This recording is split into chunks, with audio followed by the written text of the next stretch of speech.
Shalom, selamat pagi. Kita akan melanjutkan pokok bahasan kita di dalam Yakobus pasal 5. Jadi sekarang, hai kamu orang-orang kaya, menangislah dan merataplah atas sengsara yang akan menimpa kamu.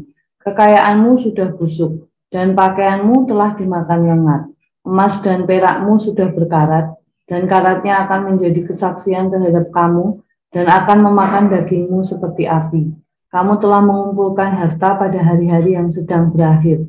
Sesungguhnya telah terdengar teriakan besar, karena upah yang kamu tahan dari buruh yang telah menuai hasil ladangmu, dan telah sampai ke telinga Tuhan semesta alam keluhan mereka yang menyabit panenmu. Dalam kemewahan kamu telah hidup dan berfoya-foya di bumi. Kamu telah memuaskan hatimu sama seperti pada hari penyembelihan. Kamu telah menghukum, bahkan membunuh orang yang benar, dan ia tidak dapat melawan kamu. Karena itu, saudara, bersabarlah sampai kepada kedatangan Tuhan. Sesungguhnya petani menantikan hasil yang berharga dari tanahnya, dan ia sabar sampai telah turun hujan musim gugur dan hujan musim semi.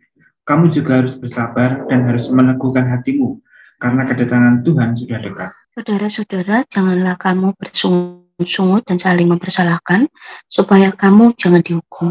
Sesungguhnya hakim telah berdiri di ambang pintu. Saudara-saudara, turutilah teladan penderitaan dan kesabaran para nabi yang telah berbicara demi nama Tuhan. Sesungguhnya kami menyebut mereka berbahagia, yaitu mereka yang telah bertekun. Kamu telah mendengar tentang ketekunan Ayub, dan kamu telah tahu apa yang pada akhirnya disediakan Tuhan baginya, karena Tuhan Maha Penyayang dan penuh belas kasihan. Tetapi yang terutama, saudara-saudara, janganlah kamu bersumpah demi sorga, maupun demi bumi, atau demi sesuatu yang lain. Jika ya, hendaklah kamu katakan ya.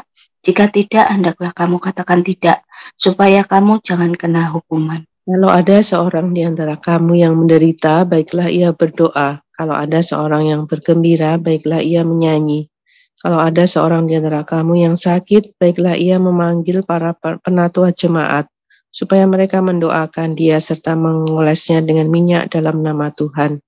Dan doa yang lahir dari iman akan menyelamatkan orang sakit itu, dan Tuhan akan membangunkan dia. Dan jika ia telah berbuat dosa, maka dosanya itu akan diampuni. Karena itu hendaklah kamu saling mengaku dosamu dan saling mendoakan supaya kamu sembuh. Doa orang yang benar jika dengan yakin didoakan sangat besar kuasanya. Elia adalah manusia biasa sama seperti kita, dan ia telah bersungguh-sungguh berdoa supaya hujan jangan turun, dan hujan pun tidak turun di bumi selama 3 tahun dan 6 bulan. Lalu ia berdoa pula, dan langit menurunkan hujan, dan bumi pun mengeluarkan buahnya.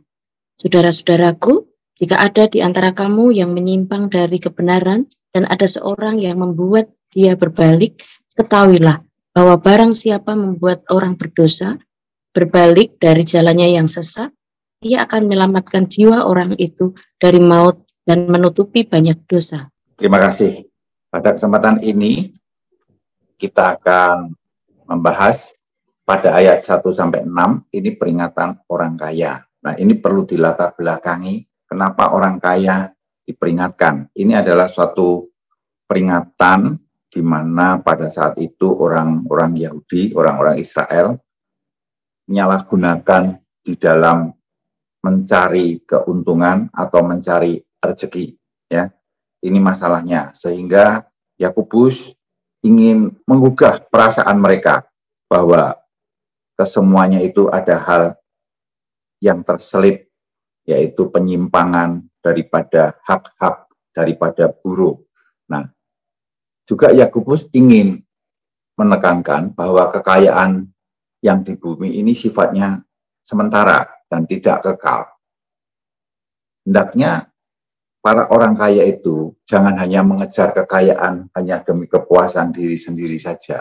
Juga diperingatkan jangan mencari dengan cara yang tidak jujur, di mana dia memperkosa hak, mengambil hak daripada para buruhnya, dan berlaku tidak adil, bahkan cara menindas, bahkan mengambil semua hak-haknya yang harusnya harus diterima, tidak diberikan.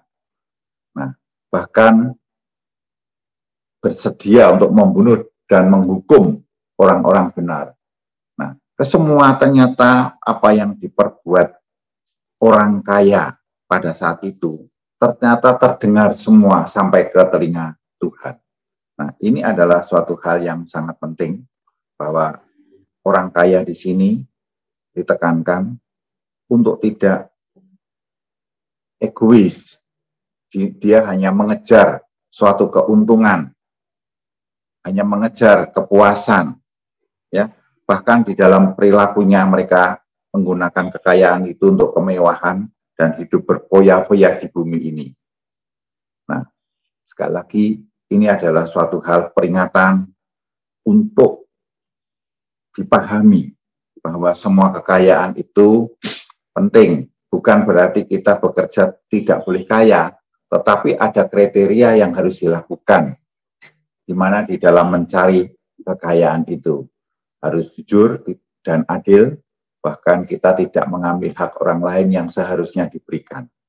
Kemudian pada ayat yang 7-11, Yakobus ingin menekankan dalam bersabar dan dalam penderitaan. Apa maksudnya? Bersabar menanti kedatangan Tuhan. Nah, ini adalah waktu yang cukup panjang dan tidak jelas waktunya kapan kedatangan Tuhan. Tetapi penekanan Yakobus beberapa kali kalau kita lihat kata bersabar, ini adalah suatu hal yang punya dampak yang luar biasa. Agar kita tetap teguh hati dan tidak goyah. Dalam hal apa? Karena saat di bumi ini, kalau kita kaitkan dengan perikop yang di atasnya, banyak tantangan, juga dalam kehidupan, banyak permasalahan yang sedang dihadapi. Bukan hanya soal ekonomi dan materi, tetapi juga di dalam kesehatan. Banyak hal. Sehingga dalam waktu kedatangannya, dikatakan di sini sudah sangat dekat. Nah, pada saat itu perkirakan ya sudah sangat dekat sekali waktunya. Karena waktu Tuhan itu bagi kita 1000 tahun, bagi Tuhan adalah sehari. Jadi sangat dekat. Kalau kita perhitungkan kedekatannya, manusia itu jarang yang sampai 100 tahun lebih. Berarti sangat singkat sekali. Nah, di dalam hal ini, kata tidak bersungut-sungut dalam menghadapi segala sesuatu tantangan ini, diharapkan kita selalu tetap memandang bahwa segala sesuatu yang Tuhan lakukan itu baik adanya. Dan tidak saling menyalahkan. Kenapa? Supaya tidak terhukum. Kita tidak dihukum dalam hal ini. Karena apa? Kalau kita saling menyalahkan, berarti kita mencoba untuk menghakimi di antara sesamanya. Bahkan hakim itu adalah Allah sendiri. Dikatakan di situ hakim di ambang pintu. Artinya apa? Allah sendiri yang akan menghakimi ketidakadilan, perlakuan yang kita terima, ya, intimidasi dan sebagainya. Dalam menghadapi tantangan, persoalan, orang Kristen banyak menemui kesulitan di mana-mana di dalam hal imannya. Tetapi biarlah kita tetap tekun, bersabar. Katakan di situ meneladani penderitaan dan kesabaran para nabi. Kan di sini sangat menggambarkan kesetiaan para nabi sampai akhir hayatnya tetap bertahan, memegang janji Tuhan. Bahkan kesabaran para nabi itu tetap memberitakan nama Tuhan. Kenapa harus begitu? Ternyata di dalam ketekunan kita terhadap Tuhan, bertahan, bertekun, bersabar, itu mendatangkan kebahagiaan. Dikatakan di situ disebut bahagia. Bahagia yang diberikan dunia berbeda dengan bahagia yang Tuhan berikan. Itu bersifat supranatural yang tidak bisa diperkirakan dan diprediksi oleh secara logika. Nah, dikatakan di situ suatu keteladanan ketekunan Ayub, ternyata Allah menyediakan berkat. Nah, Yakobus di sini tidak membatasi, hanya saja terbatas dalam masalah berkat secara jasmani yang selama ada di bumi ini, tapi juga berkat secara kekekalan, yaitu konsep dalam hal ini adalah keselamatan yang kita terima di dalam Yesus Kristus. Itu adalah suatu kebahagiaan yang luar biasa. Karena apa? Karena identitas Allah sendiri, karakter Allah sendiri itu adalah penyayang dan penuh belas kasihan terhadap umatnya yang sungguh-sungguh bertekun dan berharap bahkan bersandar kepada Dia. Harapan daripada Yakobus di sini bukan hanya berharap di dalam hal secara jasmani dan materi, tetapi adalah suatu hal goal yang akan kita capai, yaitu kekekalan. Kemudian ayat 12 sampai yang ke-20 ini menggambarkan kebenaran. Konteks yang di atasnya tadi adalah kejujuran. Jadi kita tidak boleh bersaksi dusta, bahkan kita tidak diperbolehkan untuk bersumpah. Kalau iya, ya iya. Tidak, juga tidak. Ya, tidak tengah-tengah antara iya dan tidak. Kita sebagai orang beriman diwajibkan berkata jujur dan benar. Kemudian dalam penderitaan diharapkan kita selalu berdoa. Bagi kita yang bergembira ialah menyanyi, digambarkan ini adalah memuji Tuhan. Kalau kita mengalami ada suatu kesakitan, dikatakan di sini, harapkan dukungan dari panatua jemaat. Konteksnya pada saat itu jemaat dengan pengolesan minyak atas nama Tuhan, bahwa di situ ada suatu kuasa yang hadir. Nah, kalau konteks di dalam persekutuan kita, para panatua ini, para diaken ini bisa para pembimbing rohani yang ada. Nah, memang dulu waktu pada masa kita sama-sama mahasiswa, itu kesaksiannya dalam memilih ketua PMK, itu banyak kriteria yang diharapkan. Ya, salah satunya lahir baru, salah satu. Karena apa? Orang yang menjadi pembina rohani, di sini dikatakan, boleh dikatakan sama identik dengan para panatua dan para diaken, itu harus sudah lahir baru, karena mereka harus bisa memfollow dan membimbing daripada jiwa-jiwa yang baru bertobat. Bagaimana dia bisa membimbing kalau dia sendiri belum mengalami proses kelahiran baru. Nah, doa dari iman itu menyembuhkan. Doa yang benar itu membawa orang yang dulunya tersesat untuk menjadi kembali. Orang yang berdosa akan diampuni. Bahkan dikatakan di sini, biarlah kita saling mengaku dosa. Artinya apa?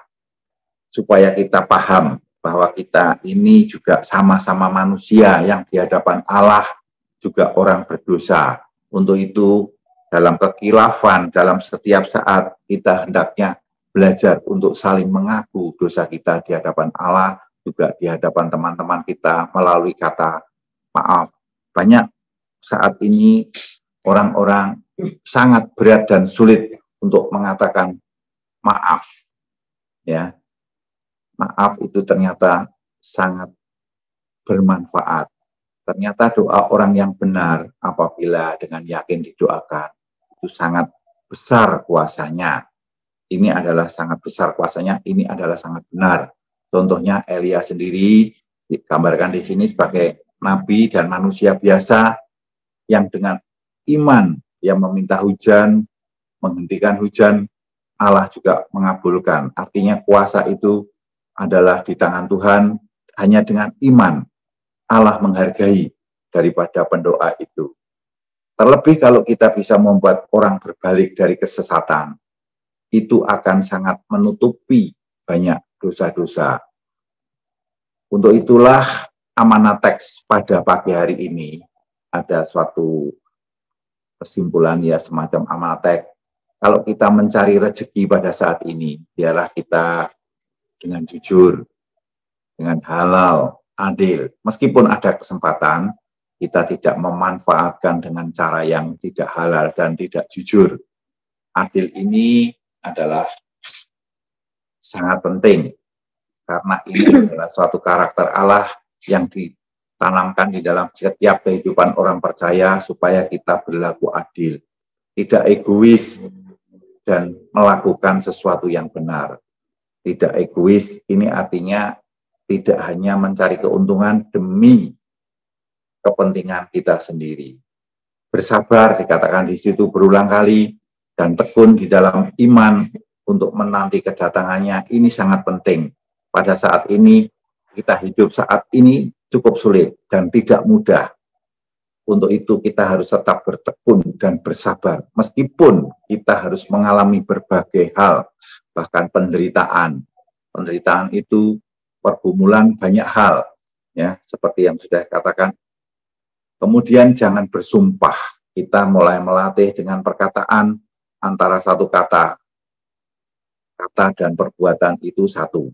Doa, ini juga sangat penting untuk menghadapi semua pergumulan. Kemudian aplikasinya, ada dua hal yang sangat penting saja. Apakah kita sudah lakukan, bahwa kalau kita menerima berkat, diberkati itu juga untuk memberkati yang lain. Apakah kita juga sudah yakin bahwa doa itu adalah sarana menghadapi setiap pergumulan hidup. Ini adalah aplikasi pada pagi hari ini. Terima kasih, Tuhan Yesus memberkati. Amin. Ya, terima kasih. Doa orang yang benar sangat besar kuasanya. Kita responi dengan satu lagu, kuasamu terlebih besar. Kita biarlah menjadi orang yang benar, yang berdoa dengan penuh kuasa.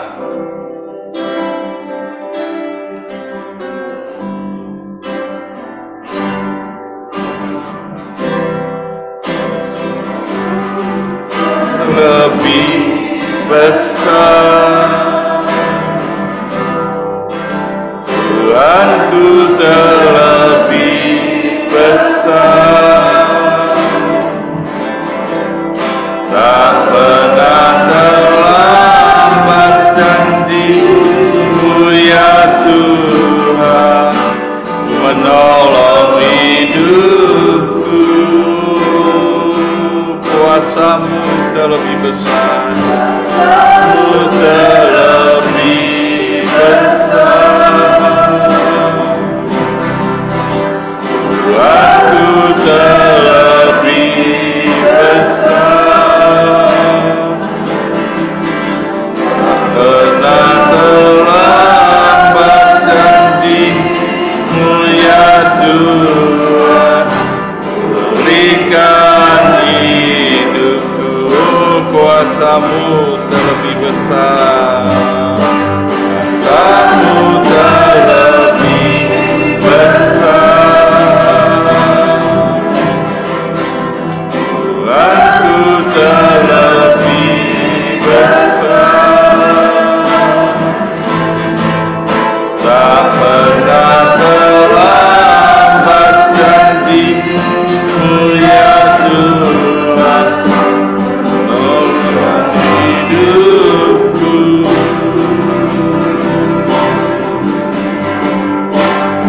Kuasa-Mu terlebih besar, Tuhanku terlebih besar, tak pernah terlambat janji-Mu ya Tuhan, pulihkan hidupku.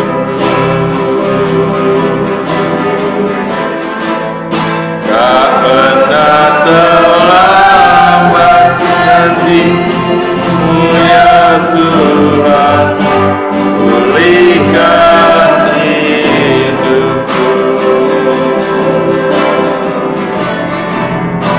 Tak pernah terlambat janji-Mu ya Tuhan, pulihkan hidupku.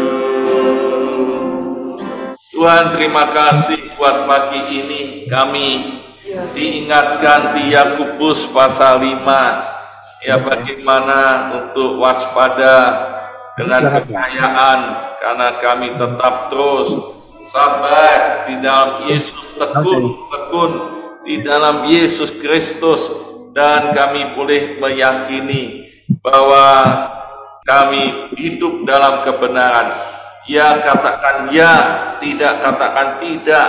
Dan kami terus mau berdoa dan saling mendoakan.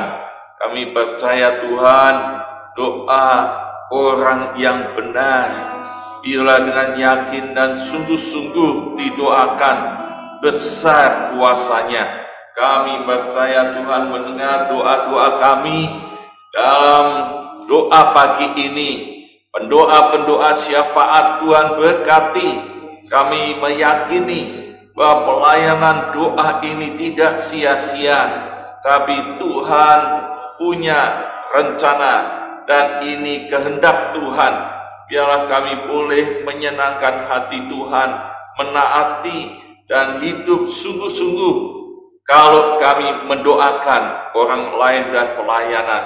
Kami yakin Tuhan menyertai. Berkati semuanya Tuhan dengan limpahnya, supaya kami jadi berkat bagi banyak orang. Tuhan terus pakai kami untuk bersaksi, baik dalam keluarga, pelayanan, profesi, pekerjaan, studi, setiap langkah hidup kami menyaksikan Yesus, dan kami terus mau berdoa. Terima kasih Tuhan, lindungi kami supaya semuanya sehat, tanpa kesakitan dan tidak berdosa. Di dalam nama Tuhan Yesus, kiranya Tuhan memberkati dengan berlimpah-limpah